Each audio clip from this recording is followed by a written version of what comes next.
Hi, I'm Holly Bilicki, your beauty transformation coach. You're watching P3 on Rise Above TV. Hello, everyone, and thank you for tuning in to Rise Above TV, where we are empowering humanity and supporting unity. You're watching P3, the place where we feature individuals who have tapped into their power, passion, and purpose. I'm your host, Janiethemindfulness, and today I'm super grateful to have the lovely Holly Bilicki. She's a beauty transformation coach, and she's helped women all around the world. And today we get to hear what power, passion, and purpose mean to her. Thank you so much for being with us today, Holly. Thank you for having me here. Yes. So, gosh, I was actually on your show. Oh, no, it was a summit. Wasn't it a summit? Yeah, which I have now turned into a podcast. I feel like I'm echoing a little bit, but that's okay. Yeah, it's the Beauty Wisdom Podcast, and you can find that on Google, Apple, as well as hollybilicki.com. And then I also have it upcoming, the innerbeautychallenge.com, if you want to check that out as well. But the podcast is wonderful. It's a great way to empower and inspire women from around the world and to look for beauty, not on the outside, but it does start on the inside. Yes, and that's something I wanted to touch on because, beauty is so subjective, and we as women have been bombarded through images and messages and programming to basically feel like we have to live up to this particular look and this particular standard, and that our worth comes from this like external beauty, but it really is this beauty within, and it's sort of the outside and the inside beauty that you really help people with. And funny enough, you started in the beauty industry. It sounds like you used to do hair. So I'd love for you to sort of tell us the interesting journey that you went on to get to the place where you are now, and to see what power, passion, and purpose mean to you. Sure. Thank you. So actually, I started modeling when I was 6 months old. That was my first modeling job. And as I got older, my body started changing during puberty. And I was always criticized. My hips were too broad. My chest was too small. My nose was off. And I didn't even think that I had all these problems. It didn't even occur to me. But now I was given a list of criteria. Oh, I have to check this off. I have to check that off. And instead of me being me, I was trying to look a certain way, talking about total detachment, right? And this is what we do. It's like, what are you being seeded? How are you being programmed? And who are you allowing to influence how you feel about yourself? And unfortunately, I don't know about guys, I think that they experience some of this, but especially women, we're so vulnerable and we just want to look cute and pretty and beautiful. We want others to cheer us on and tell us how gorgeous we are. And it's funny because we give our power away without even knowing that we're doing it. We give other people the cloth and then get frustrated if they're not dusting us off, right? And nothing could be worse than getting this highlighted when you're in the whole beauty world, doing modeling, makeup, hair, whatever that is. It's like, it is just so highlighted. So anyhow, after it just, I didn't like it because I had to be a certain way. I was really good at makeup. So actually that started my career. And then from makeup, then I went ahead and jumped onto hair. Now, let me give you a perfect example. I'll have like some clients say, well, one person in particular, wonderful, wonderful gal. What can you do to fix my hair? It's damaged, all of this stuff. Big smile, I use only organic, very clean products. That's my to-go. And I said, and this was instinctive talking. I was like, how's your vitamin D levels? It's a hormone. She didn't want to hear about it. She wanted nothing to do about it. She wanted me to give her something that I could do a quick fix. Long story short, she chose not to listen to me. A year goes on by. Her hair's still breaking off. She's getting frustrated with me until finally she went to the doctor. She hardly had any vitamin D because, again, and this is just one example. This is like not only on the outside of what that can look like, dry, damaged hair, but also how are you feeling? If you're like tired and you're not showing up and you're not being connected, obviously that does affect your beauty. But now she opened up the door to an autoimmune disease, and now she's on this avenue. And it's so sad because I started noticing it all in her hair. So when you ask me about the whole hair and the beauty thing, and it's like, of course, who doesn't want to look good and have beautiful hair and gorgeous skin? But if there's something showing up on the outside that isn't quite right, please understand it starts within. It's your attitude, it's your mindset. It's truly a mind, body, spirit. That's what Yes. beauty is. Yeah. Yeah. Yes, for sure. And you know, I really love that you felt that intuitiveness Yeah. and weren't afraid to share that. Could you elaborate a little bit on that? Because I would imagine that since then it's only gotten stronger. Yeah, absolutely. It's just anything, anybody that's listening to this, whenever, whether you enjoy cooking, maybe you're a relationship coach, maybe you're a serial dater because you can't find the right guy, whatever it is, it's like it's a constant practice. You're practicing it, you're fine tuning it. And when you start paying attention to that deep inner voice, that God-given voice, that's what I like to say, you just become really quick with it. When you start to pull back and go, I don't think that's quite right, and you second guess yourself, chances are you're probably going to know, oops, that didn't work out. I should have listened to that first intuition. The heck with logic. It might not logically make any sense. So with this, I've learned to right away, even if something doesn't make any sense, they're talking about their hair, they're talking about, oh, my skin, whatever the story is. What's going on? How are your vitamin D levels? And I knew energetically the way she was showing up in her body. She was tired, she was exhausted, something seemed off, she didn't seem her usual self. In addition, her hair supported the fact that something was off. And I knew it was vitamin D, and that's what it was. Was I 100% sure? No, of course not. But I had a strong inkling that that's what it was. Yeah, anytime we have any imbalances or when we're not at ease mentally, not at ease emotionally, that's going to end up showing up physically in some manner. And you know, our skin and our hair is definitely something that shows when we're like dehydrated or deficient in something. Yeah. When did you start getting into nutrition and supplements? Like what was the thing that led you to that? So, well, what happened is was married. Life was great. We were having parties at our house. We were going out. We were doing what 30-year-olds do, right? Living life. And well, something had happened. There was a personal family matter that had taken place. And I won't go into the details. And my body started breaking down.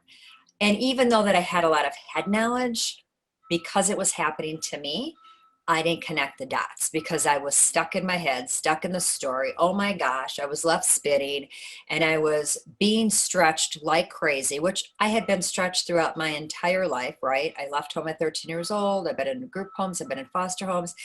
I have a really incredibly strong mindset, but here was a whole new thing that I never had to deal with before. And now is being stretched. So I'm sure that your listeners, they can, somebody out there can listen or relate to this. For example, the big C that we're not supposed to talk about, CV-19, or many people don't want to hear about it, but it's experiencing something that you may have never experienced before. And then all of a sudden your body goes, woo, on this crazy journey. And you're kind of like tagging along.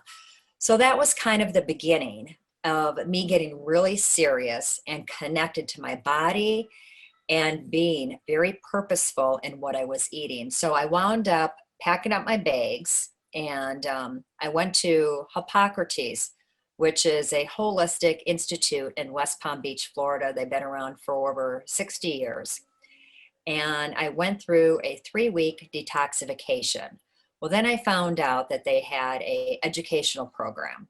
And I'd taken a lot of classes before. I have certificates coming out of my ears, but it's different when you are actually there and you are embodying it 24/7, day after day. And you're actually forced, or makes it easier, whatever word choice you want to use, to go ahead and step into this. And then you have a whole team of people supporting you right away. It's just like, oh my gosh, and just connecting with yourself. So that started on my health journey.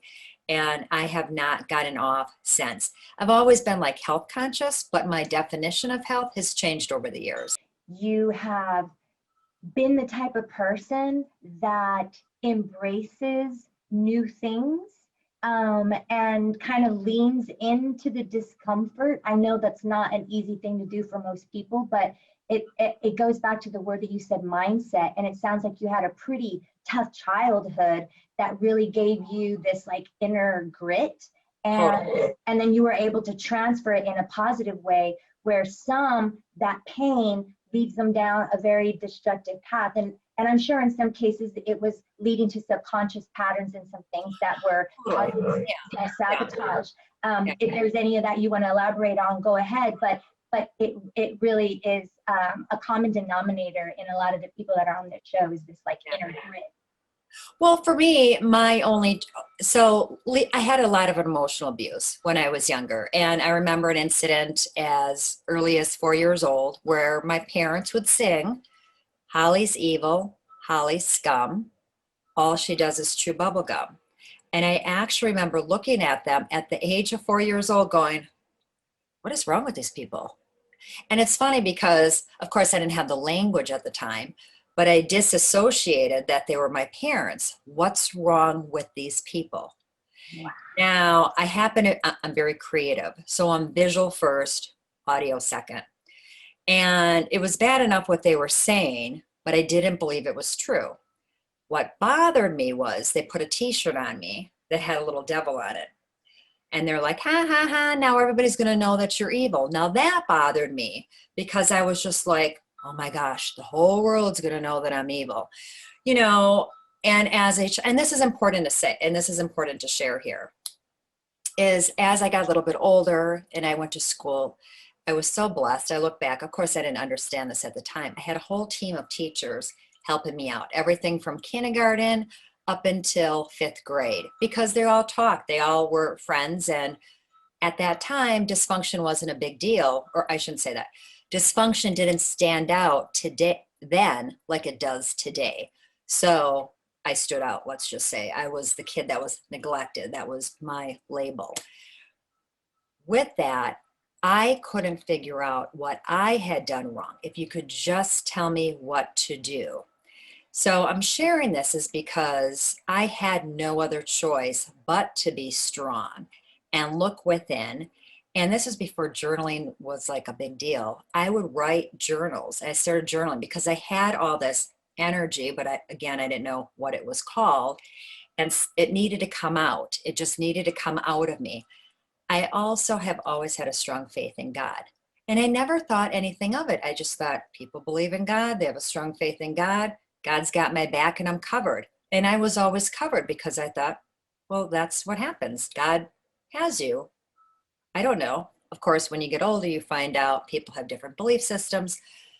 So for me, I was forced to be in the present moment, making a choice, figuring it out, and go, you know what? Just because they tell me this doesn't mean it's true. So, yeah, talking I about mean, mindset.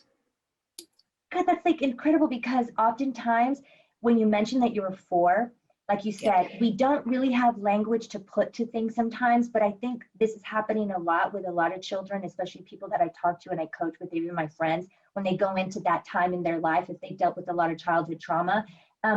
Most of the time, the first question is like, what's wrong with me? You know what I mean? It's like, that's usually where they go. But there is this understanding that something's not quite right here.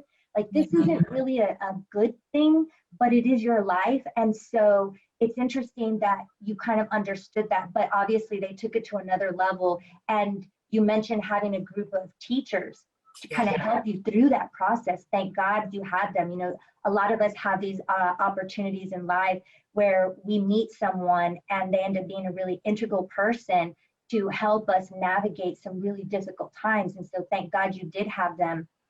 And when you mentioned that nutrition, a holistic place that you went to, you mentioned again a team of people, and it was like they were sort of your accountability and inspirational encouragement team that you had. So it was really great that you were able to dedicate so much of that time. But it looks like throughout your life, you've had this, like you said, because you believed God had your back, you were Totally. creating your reality, you know, and bringing these people to you to help you. So I just wanted to say that's like so beautiful. Yeah. So it saddens me when I see a lot of women, you know, I don't fault them for it, but they're like, oh, I need to get larger breasts. I have a funny boob story I have to share if that's okay. Yeah, sure, why 'Cause all not? women can relate. Yeah, yeah. Yeah. But I mean, it's like we have this, I have to do this, I have to do that versus I get to make a decision about me. And a lot of times we have been programmed from little on to look outside of us versus looking within.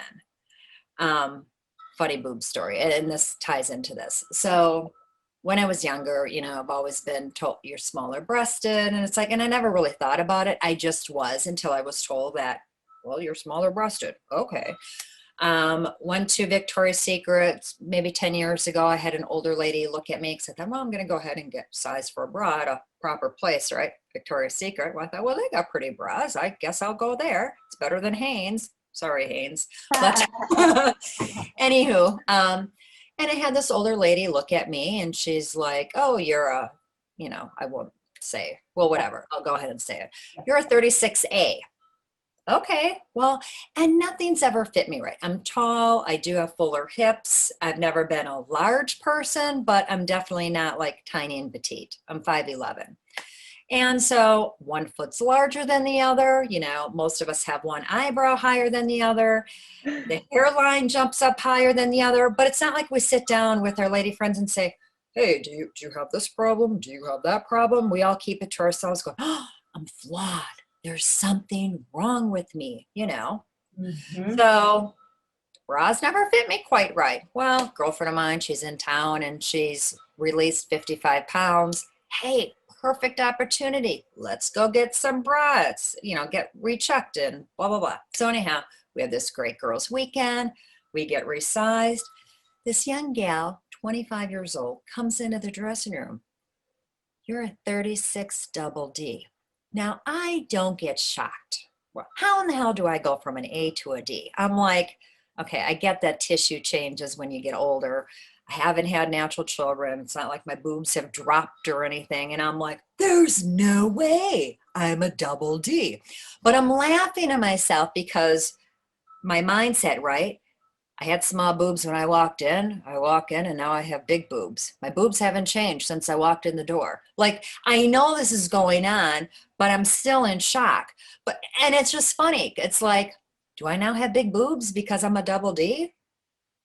I Really? mean, I mean, I'm just saying, and I'm using this as an example. It's like, nothing's changed. Nothing's changed except a number that I was told, which is probably based on the manufacturer that they carry, which I totally, I mean, when you really dissect it. And I'm sharing this because it's like, you have beautiful red hair. You have beautiful red hair. Somebody else says, hey, I want what she has.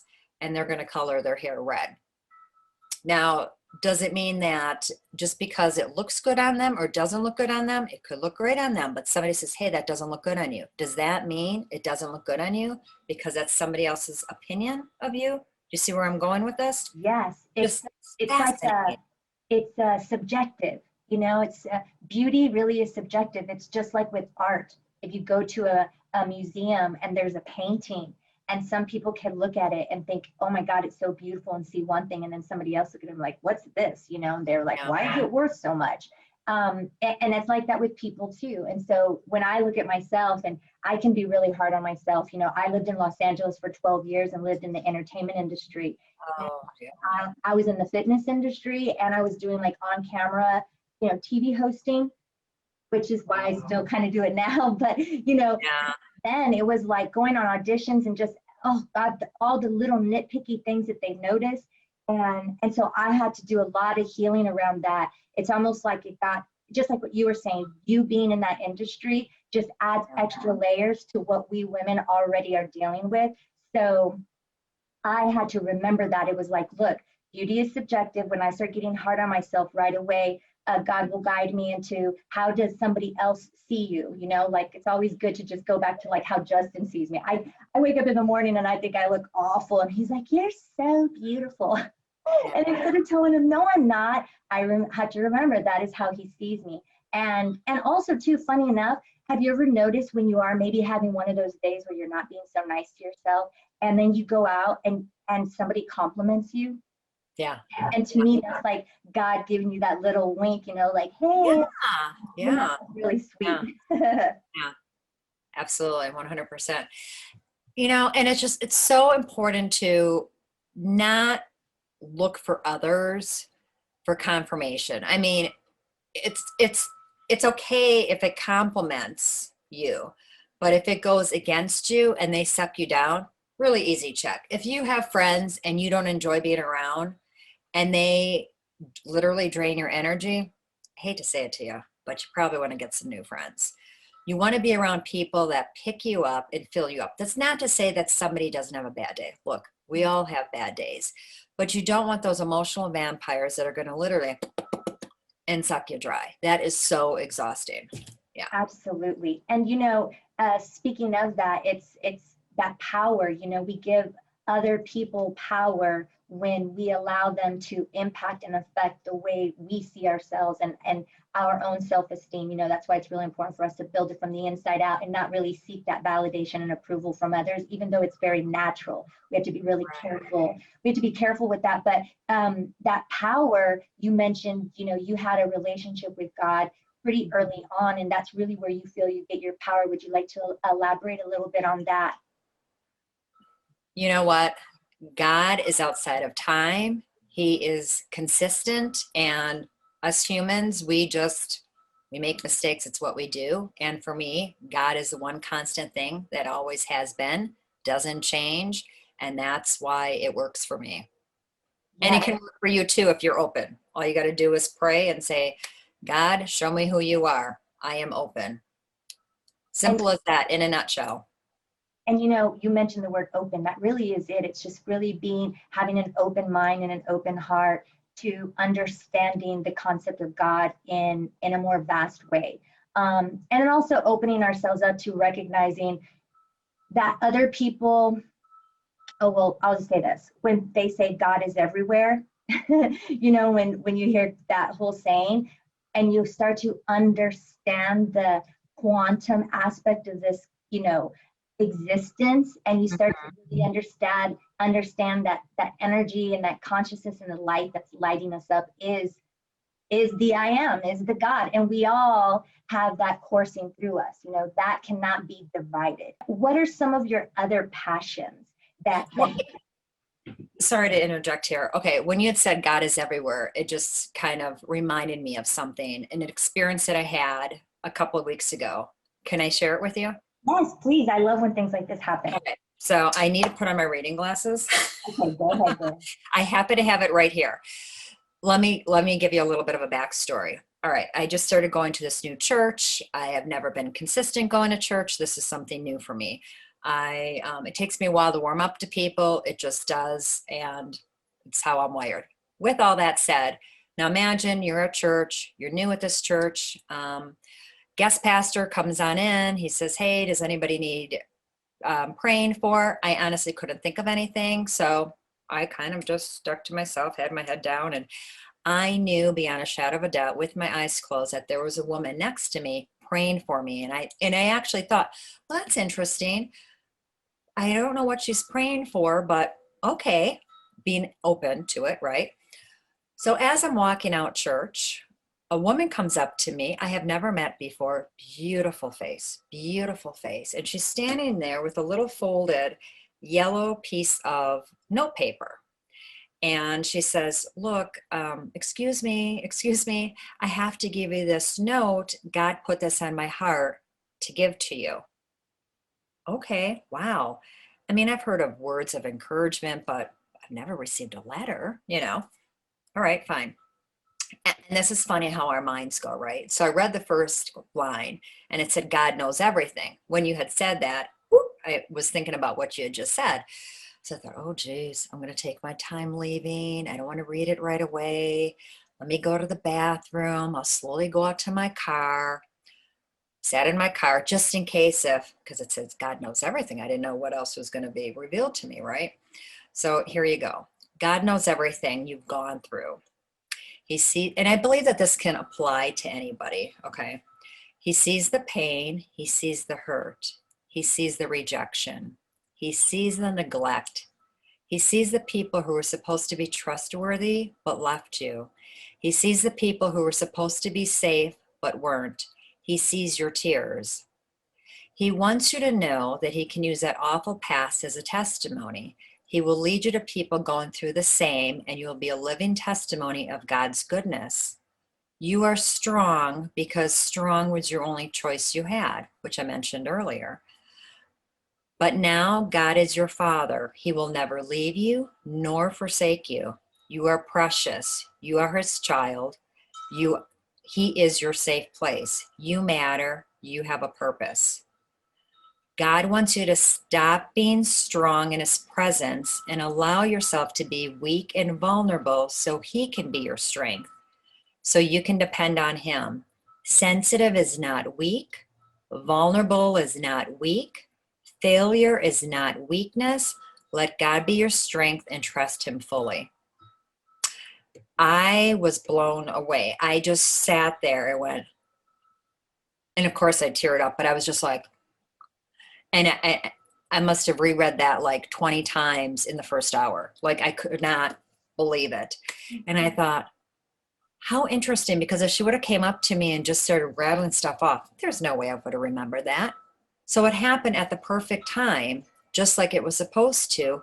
And now I have this beautiful letter that I happen to retype up. And I can share this with other people going, you know what, if this is encouragement for you, there you go. This was worth her taking the time to write it down. And my experience of her is a very private person, I mean, so far, because like I said, I'm new at this church, but yeah. And the language that was used too, I was just like, oh my gosh, neglect. That's something I haven't used in a long time, unless if I'm sharing my story, it's just not really part of my day-to-day vocabulary. And I thought, wow, that's powerful. So talking about trusting in a higher power, for me, it's God. Absolutely. And yeah. That is such a beautiful story.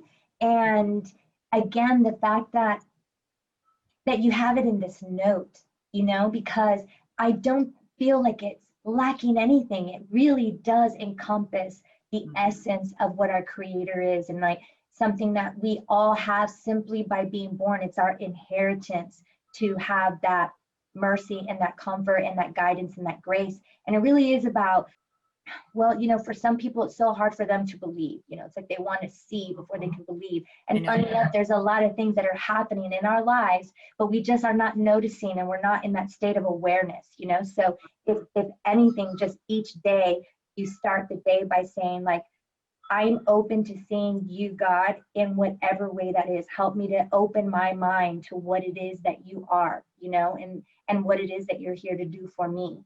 And what I'm here to do for others, it really is about serving others, being a light to others, being salt and light, empowering others, serving others, being, and going to the grocery store and saying, hi, I hope that you have an amazing day. How's your day going? I mean, everybody's masked up these days. Well, your mouth still moves, like wink or something. I mean, do something. It's like everybody's so, it's like, be that one person that spreads cheer, I mean, people need encouragement, all walks of life.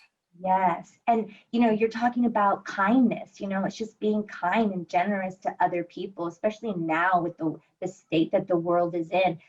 More of us need to step into, I don't want to say need to, it's like what you were saying, we get to, right? Yeah. We get to be all that love actually encompasses. We get to be whatever that is whenever we want to. That's the power of free will. And the more that you do that for yourself and for others, it comes back to you tenfold. So kindness really does tie into abundance. Because absolutely, yeah, the kinder we are to ourselves, the more well-being we have. How we're being impacts our well-being. I think I said that on your show last time. Yeah. And all that you just described too really helps a person feel purposeful. Is there anything that you would like to elaborate on purpose?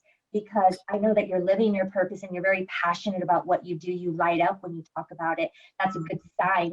People are like, what am I passionate about? Well, what gets you excited, And so if there's any other passions that you would like to share with us, and anything you would like to say about purpose. Well, I think purpose, sometimes people are looking for these big grand pictures, and sometimes that is for certain individuals. It depends on you and what you want to achieve, but a lot of times people are stuck. At least a lot of the clients that I start working with, they don't have clarity, so it takes a while to figure out. And I would say everything is 80% mindset, right? It doesn't matter if you're talking about hair, makeup, dating, eating, you know, enrolling yourself into going outside and exercising, picking up the phone, talking to somebody, forgiving someone. Everything is 80% mindset, I believe. So first it's like unpacking your, and I want to say this just to give people permission, instead of them getting into like beat up and self-doubt and, oh my gosh, there's something wrong with me. Why can't I ever get this right? We all have luggage, but here's the thing. We think that nobody knows about it. Nobody can see me dragging my luggage as it's like popping out everywhere by my language that I use, my body language, my actions, my triggers, but I'm supposedly secretly dragging my luggage. Well, once you start unpacking that and figuring out what makes you operate, your subconscious, what programs have you been listening to? What has been, I have this, mustard seeds. What has been seeded into your life, right? So are you seeding big, bold, beautiful, juicy opportunities? Or is this like empty? You know, and we don't know that we're doing it a lot of times, right? So once we start unpacking this and figuring this out, then you develop clarity. Now you have clarity. It's like, ooh, okay, this is great, but now what? Well, then comes courage. Now it's like taking that dusting cloth that I was saying that we toss in everybody else's lap and say, go ahead, polish me up, polish me up. But we don't know that we're doing this. It's taking the courage to take the dusting cloth back, right? Because I believe that we're all diamonds. And it's polishing ourselves back up, off, constantly. And when you have a diamond, doesn't mean that you dust it off once and you're done. You're constantly polishing it off, right? If you want it to shine. And we're all diamonds. So we have to constantly polish ourselves off. Now, maybe in the beginning, there's a little bit of mud tossed on it or tossed on us. That's okay. Keep shining, keep shining. So now you're getting the courage, clarity, courage, and then you get to step into confidence. And once you have this, then you get to find out what your true purpose is. And it will just naturally come to you. And what I'm passionate about is, and my purpose is just empowering women everywhere. And this is what I wanted to do when I was younger. I just didn't know entirely what that looked like yet. Because whoever my friends were at that time, I remember going, come on, you can do this, you can do this. And some said, okay, let me give this a try. Because here's the thing. It's only a big deal if you make it a big deal. It's only a big deal if you make it a big deal. And we're so afraid of failure, making a fool out of ourselves. Oh my gosh, what happens if this goes wrong? So what? Who cares? Pick yourself back up and do it again. It's only a big deal if you think it's a big deal. And I started practicing this. That was one of my things. It was my saving grace, because I would have conversations with myself and go, okay, what is something I can step into? And that's what I started saying when I was a little girl. It's only a big deal if I make it a big deal. It's only a big deal if I make it a big deal. Because yeah, I did get teased. My clothes didn't fit me right. You know, I'm tall, my pants are too short. Even to the point where I had a second grade school teacher notice, pulled me in front of the class and decided to make a mathematical problem out of me. Long story short, I didn't know that she sewed. And here, unannounced to me, and I learned this in my 30s, by the way. I didn't know this for years. I would get clothes sent to me in the mail that fit me, that happened to fit me just right. So I would go to school and she'd be, Holly, you look so beautiful. And I love these clothes. And she was a funky, artsy lady. Oh, I loved her. She was great. But, you know, and here I had these like cool clothes that were beautiful, but my mother never questioned anything. She thought, well, that's kind of weird. They fit Holly. Well, we'll just go ahead and put them on her. You're not going to explore that, but whatever. That's just how my parents were. So after school I went, you know, and the whole beauty thing, I just want to emphasize this is that that same teacher had brought me up to the front of the class because not only did my clothes not fit me properly, and she decided to solve the problem, right? But also my hair. I combed everybody else's hair. I carried a comb in my pocket, and I was just obsessed about hair because everybody had better hair than me. So I was like, hey, can I comb your hair? I was a very strange kid. But she brought me in front of the class and she curled my hair. What this had to do with second grade is beyond me. But anyhow, that was the first time where I connected how I felt without seeing anything because there wasn't a mirror in front of me. And I remember just feeling really pretty and really beautiful. So that was the first time I made that connection. And I was very lucky because I did that early on. And then as I went through life, that's something I went back to after I've done my emotional work. When is the first time I felt this way? Why was I so passionate about it? Why was that always my driver? So there you go. Yeah. I mean, that lady is like an angel. I know. That's just so beautiful. And the fact that you were able to make these connections and these realizations, it was almost like you were getting therapy, and understanding neuro-linguistic programming when you were like a kid, and these beliefs that you had, you were repeating them to yourself constantly. And that's just another way of hypnotizing yourself. It's like we're all hypnotized in one way or the other. Now it's just attention. You know what I mean? It's like, what do you really like? What's your trance? And you were realizing some really powerful understanding, some really powerful teachings at a young age, even though you weren't really able to connect the dots until you were an adult. And now you get to pay it forward, and you have been for so long, and I think it's beautiful. I really love those 3 words too. It's clarity. You help people, achieve clarity, and then you really help them build their courage. And eventually we get to a state of confidence. And even when we have that inner confidence, and once you become like the person that you are, and I understand too, we're always becoming, right? Yeah. You mentioned the diamond. I love that analogy. I use that a lot too. It's like, we got to go through a lot of pressure and a lot of tension, the coal, right? The piece of coal before it turns into a diamond. And then it's about refining self and really keeping ourselves radiant and brilliant, from the inside. And that's through knowledge and all this like self-growth work and spiritual practices. Because like you said at the very beginning, it really is about mind, body, and soul, and how we feel about ourselves and our relationship to the world and life itself. Is there anything else that you would love to share? You've already left us with so many beautiful words of wisdom. And of course, too, please let people know how they can connect with you. I would say, I believe my earrings say, I don't know if you can see it, be yourself. Perfect. Just be yourself. You know what? If you're quirky, who cares? You're quirky. Don't try to be the girl down the street. Don't try to be the person on television. Don't try to be one of us. Be yourself, and you will feel liberated. You will feel so free when you do that. Simple as that. How to get a hold of me? HollyBilicki.com. That's it. Oh, if you go to HollyBilicki.com, there's all sorts of juicy content on there, everything on how to take care of yourself internally and externally. I have a podcast.